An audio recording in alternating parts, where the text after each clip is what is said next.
What's going on? What's going on? What's going on? To my Poppy's Conversation Corner family.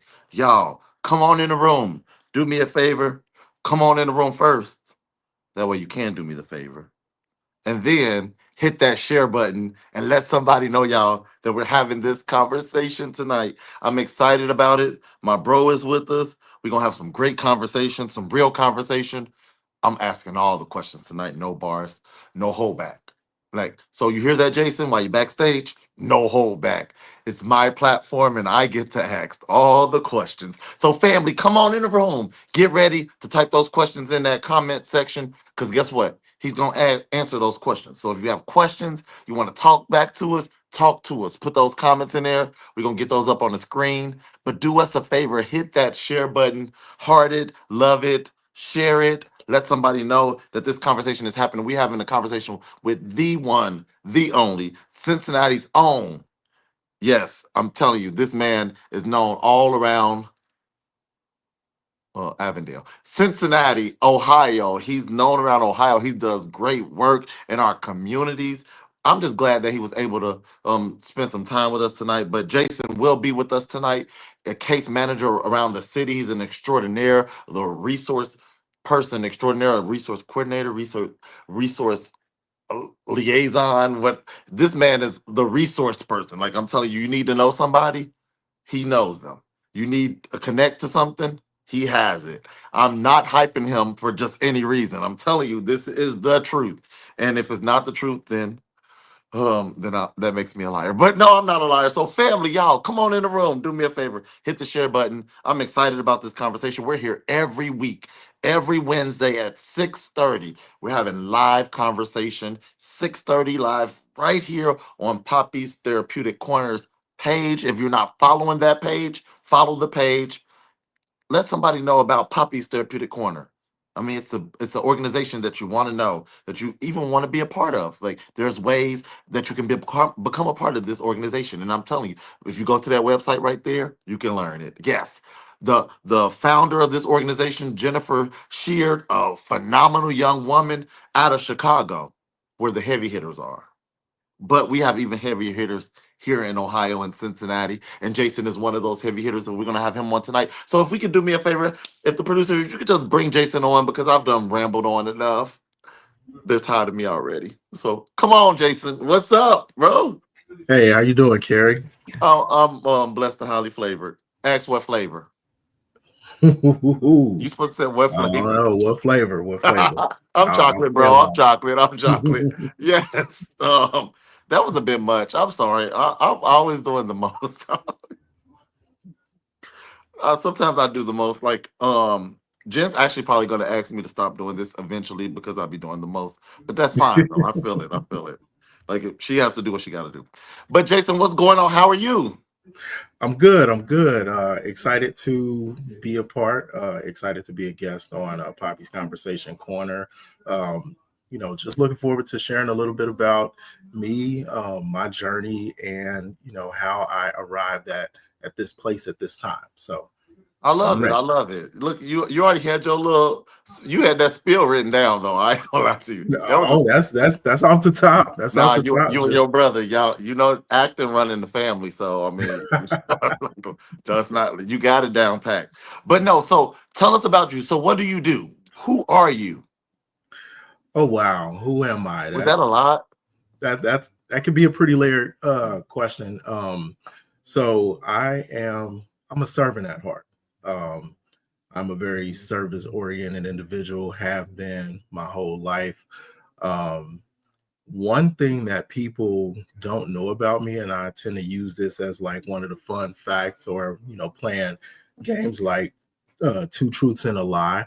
I actually started out my professional career in the chemical field. I have an associate's degree in chemical engineering from UC.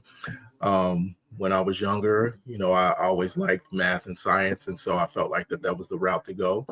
Went to UC, completed my 2-year degree, got into the field, and was working in the field for about 10 years. And I was called really called back to social services because, as I stated before, I'm a servant at heart.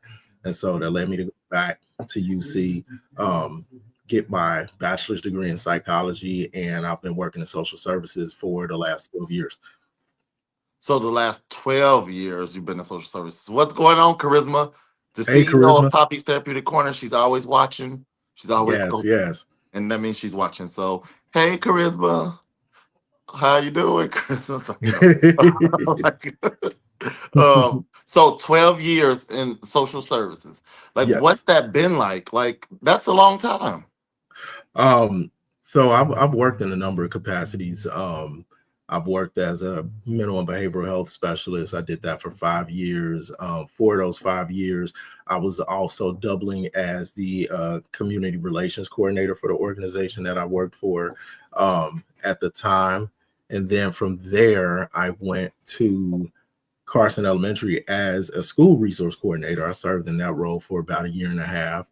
And then after that, I went to back Cincinnati, where I just completed 4+ years of service as both a youth and family care coordinator, as well as their partnership development manager for the last year and a half, a little bit more than a year and a half.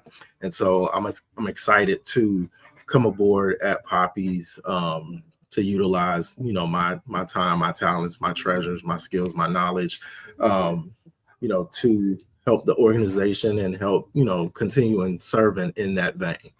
So you gave away my surprise already. So the cat is out the bag. Oh, He's a my part bad. of Poppy's family, y'all. I'm excited about it. He didn't let me tell it. He wanted to tell it. That's fine, Jason. We could have talked about this backstage. You could have told me you wanted to tell the people. Like, Oh, my bad. that's My bad. fine, though. You Go are ahead, baby. family. Jason's a part of the Poppies family, y'all. Mhm. So all of this knowledge he's going to be dropping tonight, you have the opportunity to partake. I'm telling you, an awesome man to be connected to. Jason, so like resource coordinator, care coordinator, what does that look like? What does this entail? Like as like operating under these roles, like what does that?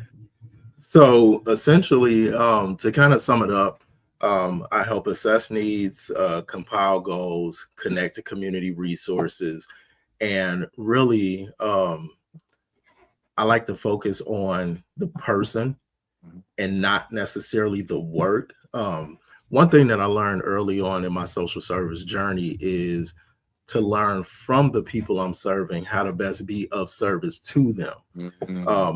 Many times, people come in, whether they have letters behind their name, and this is no shade to anyone, that has committed their life to service and acquiring those licensures and letters, because I don't have those. I'll be the first to say that. But sometimes providers can come across as, kind of knowing everything or kind of having a solution to the problem before they learn what the problem is. And so I learned that early on, and I was actually taught that by some of my clients who had experiences with multiple workers in multiple organizations. And so as a humility check, it's like, okay, let me take a step back, because I understand this individual or this family, they've walked, 1,000 miles in their shoes. I haven't walked a day in their shoes. And so let me go on a learner's journey.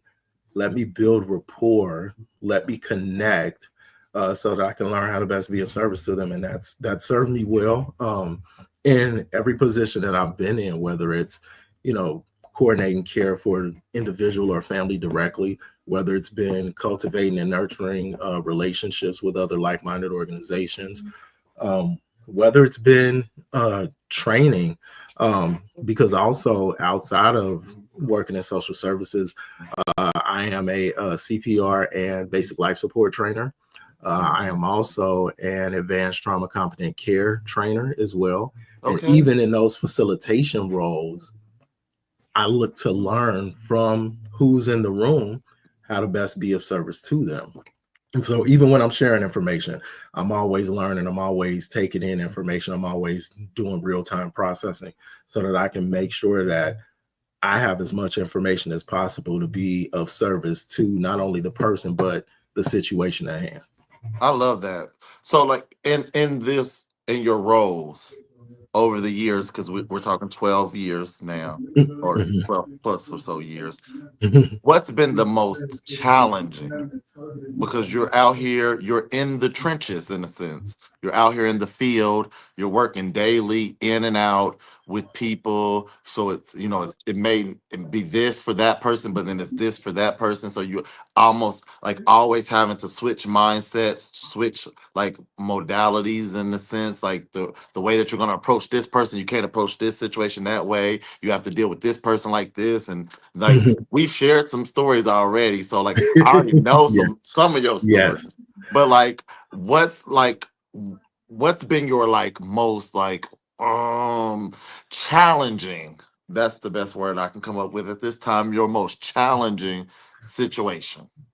And it's not an individual situation, Mhm. because I'm such a service oriented individual, because I'm such a giving person.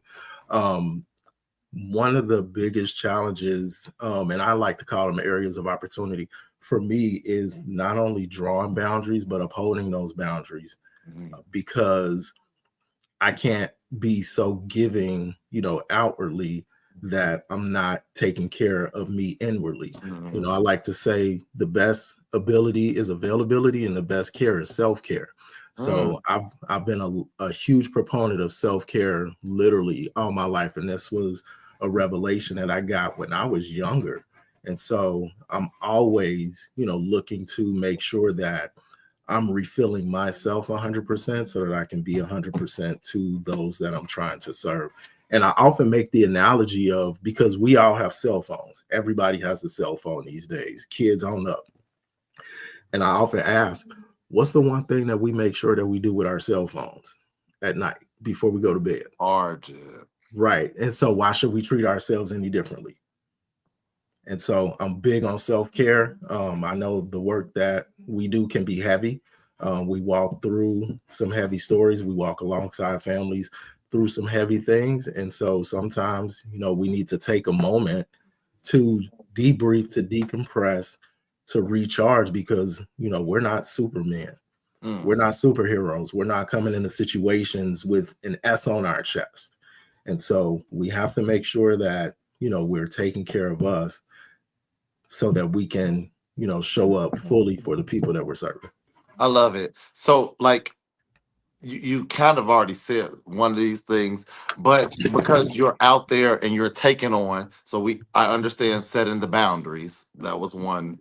You saying set Mhm. boundaries, but when you're actually like doing self-care, when you're like winding down, because again your day sometimes can be heavy, sometimes it may be light, Right. but you just never know what the day is going to entail until you're like out there in it. But on a heavy day, what does a unwind for a case manager, case, because case manager is the correct term, right? It's because I like to say case worker, but that's like not the right term, right? Okay. I actually, Educate me because me personally, I actually prefer mental or behavioral health specialists. And because I like to view it as, I don't work with cases, I work with people. mm, And so, once again, providing that human element, and this is a humility check for me, so that I can keep things in a proper perspective. When I am, administering services, to the individuals that I'm serving, and so that's a humility check for me. But what does a wind down look mhm, like for me? And I need to get more active in doing this. One of my biggest stress relievers, energy fillers, is playing basketball. And once again, I need to get more active in that. Um, Another thing that I do to wind down is I'm a video game player. I've been a video game player all my life. I'm part of that, initial generation. I grew up with video games and some of these are going to predate you. Like, my first video game system was the Odyssey. oh, Eh, I've never heard of that.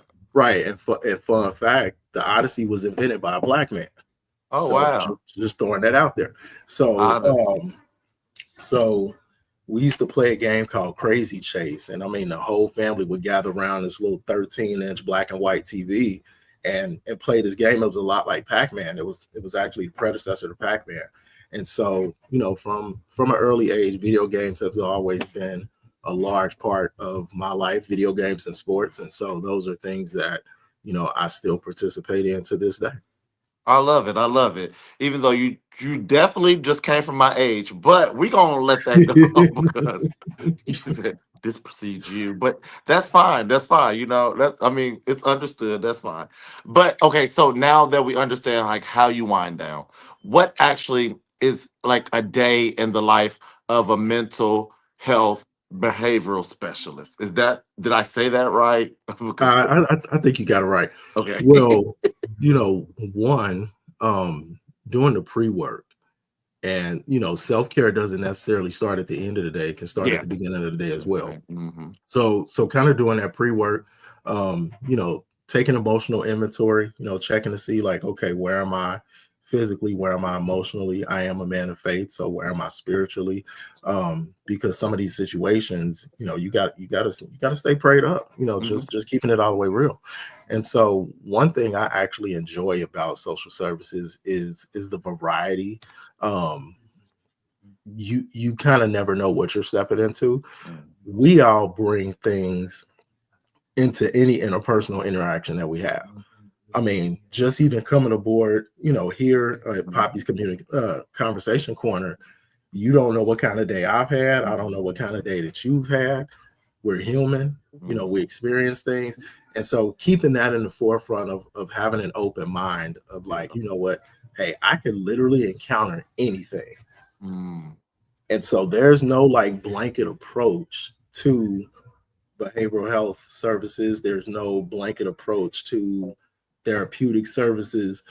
Sometimes, and it's a lot of what I like to call on the job training, because the situation that we may encounter today can be totally different from the situation that we encountered a few days ago. Even though the individuals, the players are the same, the situation could be totally different. And so, coming in with an open mind and, just being prepared and really expecting the unexpected, Mm-hmm. but also being able to pivot, being flexible enough to pivot, being flexible enough to read the situation and, go in whatever direction is needed for that situation at hand.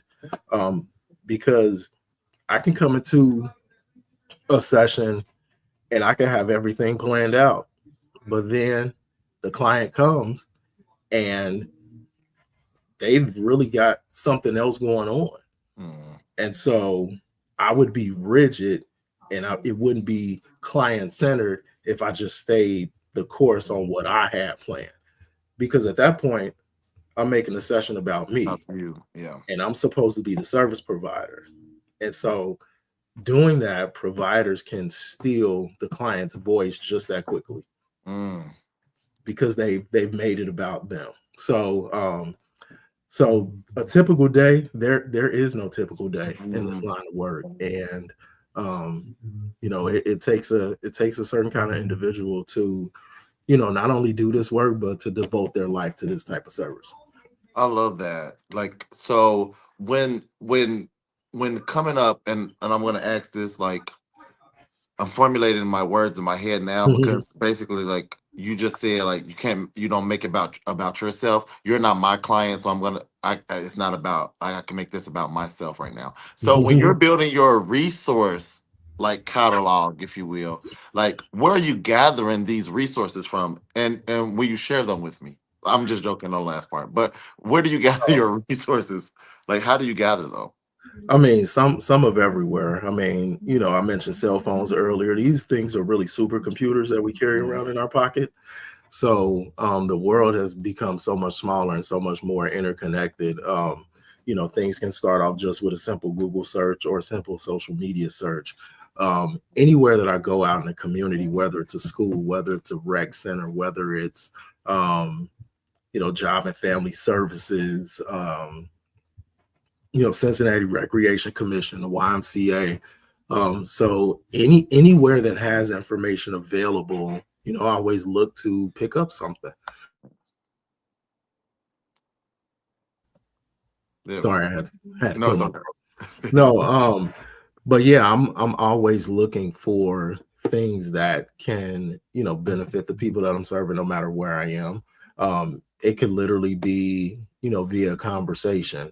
Um, it's funny because my family always jokes with me, like there's nowhere that I don't go that I don't know anybody.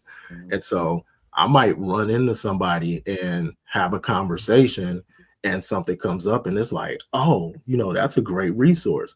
So I take a mental note, or I put a note in my phone, because I never know when I'll need that, or who that might be for, or what the moment is. And so, just, wherever I am, constantly, having an eye out for different resources that can benefit the people that I'm serving. I love that. So like, have you ever ran into like challenge like with resources though, like meaning like you had like a client or you had a, a person that you were working with client, but like you found it difficult, but like how do you overcome those like challenges, because I'm sure you run into them. Yeah. So one particular situation that comes to mind, I was working with a young lady actually, and I got introduced to her. She had lost her kids to the system, and was court ordered to, do some things to achieve reunification. And this is something else that I learned early on in this work, because I'm not a licensed clinician. And some people, they don't know the difference. They don't know the industry jargon. But this person intentionally misrepresented me to help get an advantage in her court case. And so, she would say like, hey, I meet with my therapist weekly or twice a week.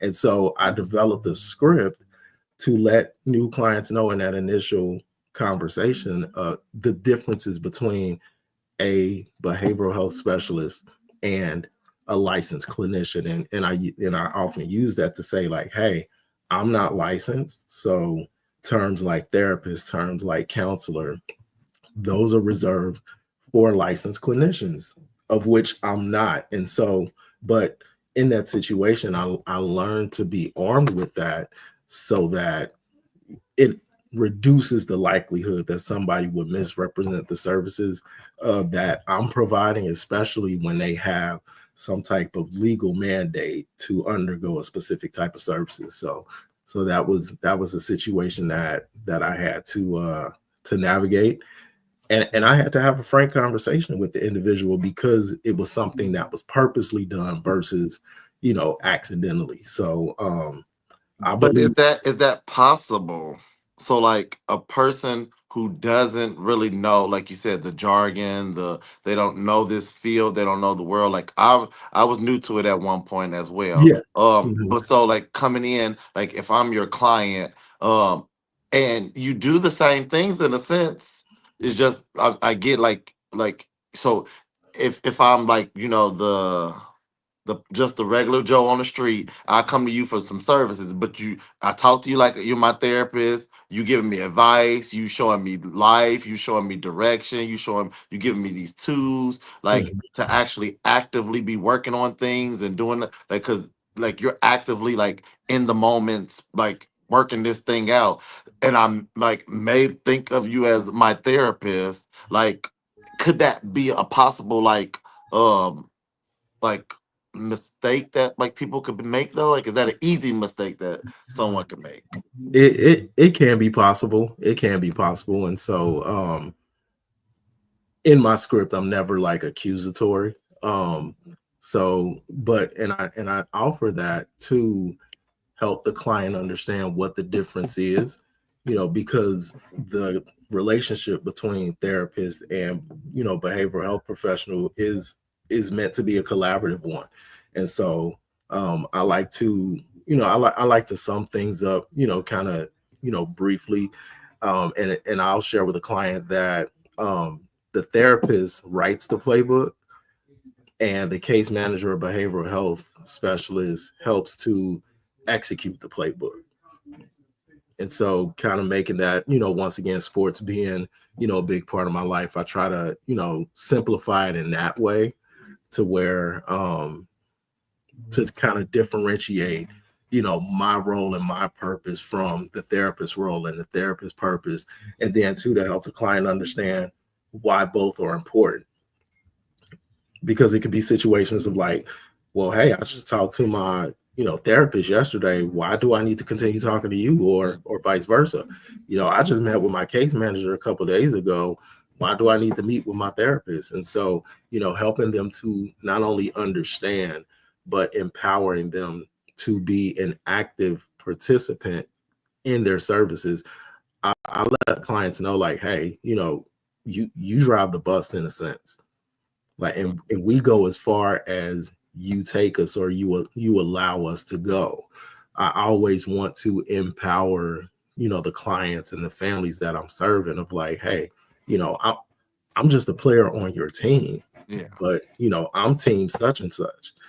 So once again, always seeking to be encouraging and empowering, to help clients really take ownership in their treatment. I love that. So basically for us who don't know, so like you just said, the therapist writes the play, you help carry out the play. So you Right. guys are working hand in hand. Is that what you're Right. saying? So like Yes. the therapist, case manager, behavioral health specialist, you guys are working hand to hand together. Right. So it looks like I go to my therapist and I work this thing out with my therapist, and I'm telling my therapist all of this and all of that, and then they draw out this play, and like you need to do this, that, and then so are you picking up that playbook, or am I coming to you and I got to tell you the same thing that I told my therapist, like No, I you know? get that info. Yeah. I get that information from the therapist, Okay. and then as a behavioral health specialist, we might do some scenarios, some role play. We may uh, go and connect with a community resource that can assist with whatever goal that they have, and so that's my job as a behavioral health specialist or case manager, is to actively walk alongside of the client, and kind of not not guide them or not do it for them, Mhm. but to empower them to you know to take different steps in ownership of their treatment, and then kind of process whatever feelings or thoughts come about, um, help them process and navigate through situations by asking questions, instead of telling them like, no, you need to do this, you need to do this, you need to do this, but asking questions of like, hey, what do you think about this, making proposals, because understanding that once again, the client is at the center. The client is at the center, and so helping them arrive at different ideas, or different thoughts, or different plans of action, for their own treatment and their own healing, but helping guide and navigate either that conversation or that course of action. I love that. So if I was to come to you for services,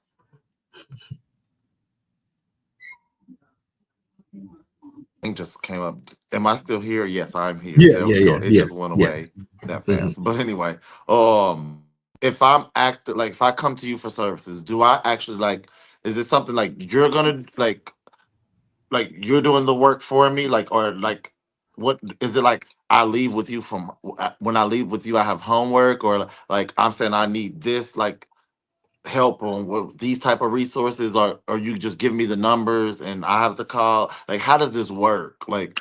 So I like to use the analogy: if you give a person a fish, they eat for a day, but if you teach them to fish, they eat for a lifetime. And so my goal is to teach people how to fish, whatever that may look like. And it's not according to my definition. It's according to, where they see themselves, and also in accordance with, the treatment plan, and, their assessment. So, and that's where that empowering comes in, because we're empowering and not enabling. I'm big on the learning square, where, initially it might start off as, and actually I'm going to take that first quadrant out, because that first quadrant says, I do, you watch. I'm going to take that out and start with, we do together. So that's like, one of the quadrants of the learning square. But I'm empowering, I'm encouraging to help that person get from we do together to the point of, you do and I watch. And so giving, real time feedback, once again, in an encouraging way, in an empowering way, in a strength based perspective, and hopefully helping that person get to the point where, these are tools that, they can use no matter what the situation is, independently of me, because I don't want to create a codependent relationship.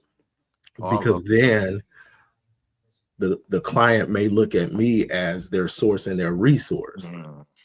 And if that situation happens, then I've created a codependent relationship, and I've, unintentionally made the client dependent upon me. Well, I'm not going to be with the client for 24 hours. And so, my job is to, empower them and give and teach them skills that they can utilize no matter what the situation, no matter what the circumstance is, so that they can feel empowered in their own ability and capability to navigate a particular situation. Now, I may be there to, say, hey, how'd that work out for you? How'd you feel about doing XYZ? Or, how'd you feel about making that call for that resource? How'd you, tell me how that job interview went. I know you were nervous going in. How do you feel now that, you've gotten through it?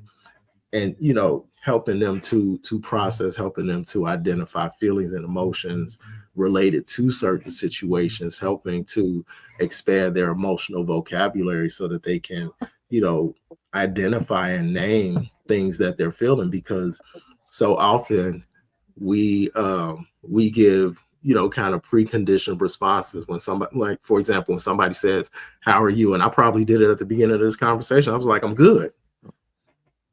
Well, that can mean a number of things. Mm-hmm. That can mean a number of things. So, but yeah, I'm big on the empowerment piece. I'm big on, the self-sustain. My goal is always self-sustainability, no matter what the situation is, because I want to, and I share this with my clients and their caretakers. My job in this individual situation is to work myself out of a job within your particular story or situation. Because if I've successfully worked myself out of a job, that means I've successfully empowered you to the point to where you no longer need me, you no longer need services, and you're hitting on all cylinders, so to speak. I love that. I'm gonna ask. I know because I can't afford you too much longer. I'm gonna ask one more question, and this is gonna be a heavy hitting question. But I Uh-oh. also want you to put on your mind. I always ask at the end of the show if you could just drop us some nuggets. Now, what I will say is you've been dropping them the whole show. So, but I know there's more. You've been birthed with nuggets. So, at the end of the Appreciate day, that. yeah. So I'm sure you got some gems you can leave with us. But this heavy hitting question, I'm just gonna ask it. I didn't ask for permission to ask this, but I'm just gonna ask it. So as an African American behavioral health specialist operating in this society that we live in today, African American male doing the work that you do, being the great giant that you are, in the field that you operate in, what's it been like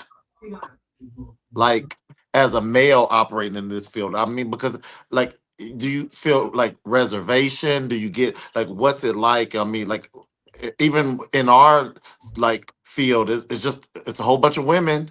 It is a whole bunch of women, and we're very much so the minority in the piece. Now, we're there. We're very much so present. But what's it like you operating in this sphere? It can have some challenges. It can have some challenges.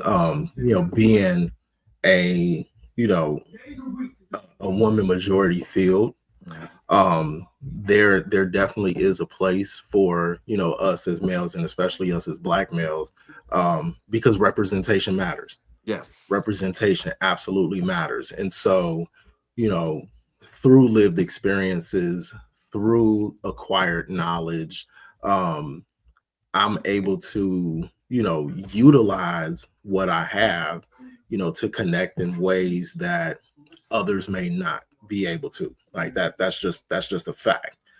And so, understanding that and understanding the opportunity that I have, um, those things aren't lost on me. Being a black male, of a certain age. I, people can see the gray hair on my face and the absence of hair on my head. So I've been through some things. I've seen some things. But I utilize my knowledge, my life experiences, so that I can help somebody else overcome. And so, and I know, you asked this question kind of from a race perspective, but once again, my faith drives everything that I do. And so, one of my favorite scriptures is Romans 12:2. Don't be conformed to this world, but be transformed by the renewing of your mind. And so that phrase, this world, I believe is relative. It could be whatever somebody may be struggling with. It could be whatever somebody, may want to improve in an area of opportunity. But the what I feel like the essence of that scripture is that change starts in the mind first. You have to believe that it's possible. And so, in different situations, I've come across clients that, you know, that didn't believe like I did, come across clients that don't look like me. And, you know, I once again, those things aren't lost on me. But at the end of the day, treating others like you would want to be treated, you know, treating others like you would want to be treated, that served me well. And so, I'll continue with that approach, and then, just mutual respect, no matter what the age of a person is, no matter any of that, any of those social constructs that can divide. At the end of the day, we're all people. Yeah. We're all people. And so, I approach people as such, no matter whether it's a 5-year old or 55-year old, no matter like the age. Like at the end of the day, this is a person, and I'm called to serve. And so that's the approach that I take. But I do recognize that representation matters, and it definitely affords me some opportunities to connect in ways that others may not be able to connect. So yeah, that's not lost upon me. I definitely love it. I definitely love it. And I love the fact that you dropped that scripture on there too. So yes, that was knowledge is power. You had that, it was in you. It was ready too. Like so there was definitely something you said. Opportunity though. So there is opportunity for male representation in the field. Absolutely. So I'm sending them your way, guys. If you are interested in the field, that's the man that you want to see. That's how you get started right there. He is it like yeah, like right there. That's how you get started. I'm telling. But no. So before we go, share something with us that would help us get from today, at least until next Wednesday, until we're back together. Who we? I'll share this. And you mentioned the word gems. And so I actually have an acronym for the word gems. It's generating, empowering, and motivational substance. No matter, what area, no matter what field, no matter what. For me, I'm motivated to always generate empowering and motivational substance, whether it's a kind word for a person, whether it's kind of a corrective thing, whether it's just a smile and a head nod. My goal is to leave each interaction better than I found it. And so that acronym for GEMS, it drives me, it motivates me, and so it's something that I utilize and that I carry with me. every day, no matter what the situation. So I love that. I love that. Like, it's like I promise you, there's a script somewhere you're reading because this stuff is just coming like this. I've never had it's this before. it's You're like it's, leaving it's me in on. here. You're It's leaving me in literally here. on my toes. Like I have to stay ready with you. Like this is amazing. I love that. I love that. I thank you though. I thank you for sharing all of those gems with us because like we need to hear it. We need to hear from our brothers. You sharing like we're out here doing the work. Well, you're out here doing the work, and we're thankful. You're creating Yes, more opportunities for us that's to get what. out here Yes, yes. and I and love it. I'm have the a bigger backing. impact and Yes, and serve and impact more people in a yes, positive way. So definitely. you're out here doing the work Yeah, too, yeah. I'm definitely just like in a you're on different another vein. level. In a You're different vein. Yes, you're on another level of out here doing the work. Your hand is at the plow, and I'm just on the back at the computer. But that's fine because you out here, you out here daily doing the work. So we're grateful for you. Thank you, thank you. Again, he's a part of Poppy's family now. He's going to be doing some even greater work here. So thank you for joining us. If you'll do me a favor, we're going to end, but stay backstage for a second, so you don't have to jump off right now. But when we get off, stay on for a couple seconds. But y'all join us every Wednesday, 6:30. Hit the share button, heart this video, share. Jason dropped a whole bunch of gems. And I'm telling you, this is happening every week at 6:30 here on Poppy's Conversation Corner. Check us out. We love y'all. We'll see y'all next week. Until then.